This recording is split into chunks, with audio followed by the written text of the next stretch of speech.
এরশাদের পেটাও বাহিনী গুলি চালিয়েছিল, ছাত্র ওই ঢাকা বিশ্ববিদ্যালয় ক্যাম্পাসে জিহাদের লাশ ছুঁয়ে কসম করেছিল যেই স্বৈরাচার জিহাদের বুকে গুলি চালিয়েছিল সেই স্বৈরাচারের পতন না ঘটিয়ে ঢাকা বিশ্ববিদ্যালয় সহ বাংলাদেশের ছাত্ররা ঘরে ফিরে যাবে না। আজকে আমাদের 6টা ছাত্র ভাইকে লাশ ফেলেছে শেখ হাসিনা। কাজেই আমরা মুসলমানের সন্তানেরা যাদের ইমান আছে তারা আজকে শপথ করি শেখ হাসিনার পতন না ঘটিয়ে, বাকশালের পতন না ঘটিয়ে আমরা আন্দোলন সংগ্রাম থামাবো না। বন্ধুরা আমার, কত গুলি খাবেন, কত রক্তাক্ত হবেন, কত ছেলে যাবেন। আমাদের এইখানে দুইজন মুক্তিযোদ্ধা আছেন, ইশতিয়াক হাজী জুলফাত ভাই, জাতীয়তাবাদী মুক্তিযোদ্ধা দলের সভাপতি, সাদেক ভাই, মুক্তিযোদ্ধা দলের সাধারণ সম্পাদক। তারা ব্যক্তিগতভাবে হেঁটে যাচ্ছিলেন। আমাদের সাথে তাদের যে সম্পর্ক, মিত্রতা, আমরা ডাক দিয়েছি, আমাদের মিছিলে উপস্থিত হয়েছেন।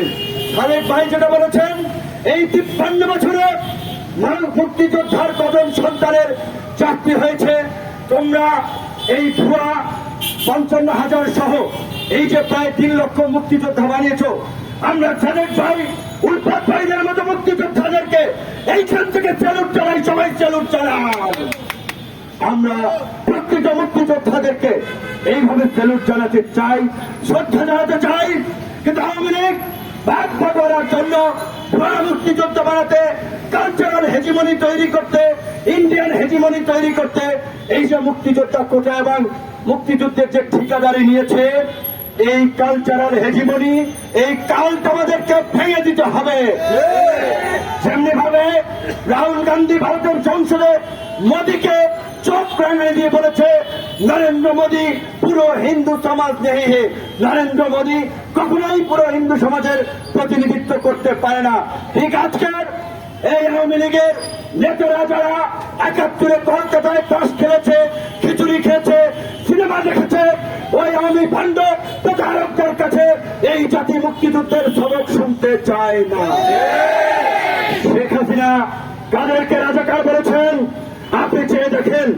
আপনাকে এই রাজাকারের এই দৃষ্টিপূর্ণ মন্তব্যের জন্য ছাত্র সমাজ ক্ষমা চাইতে বলেছে, মুক্তিযোদ্ধারা আমাদের পাশে দাঁড়িয়েছে। আপনি আপনার জিদ থেকে, অহমিকা থেকে, অহংকার থেকে আপনি আজকে যা ইচ্ছা তাই করছেন। ডক্টর মোহাম্মদ ইউনূসকে জেলে নেওয়ার ব্যবস্থা করতেছেন, খালেদা জিয়াকে মৃত্যুর দ্বারপ্রান্তে ঠেলে দিয়েছেন। আজকে যখন আপনার এই কটূক্তি, করুচিপূর্ণ মন্তব্যের জন্য সারা বাংলাদেশের ছাত্ররা নেমে পড়েছে,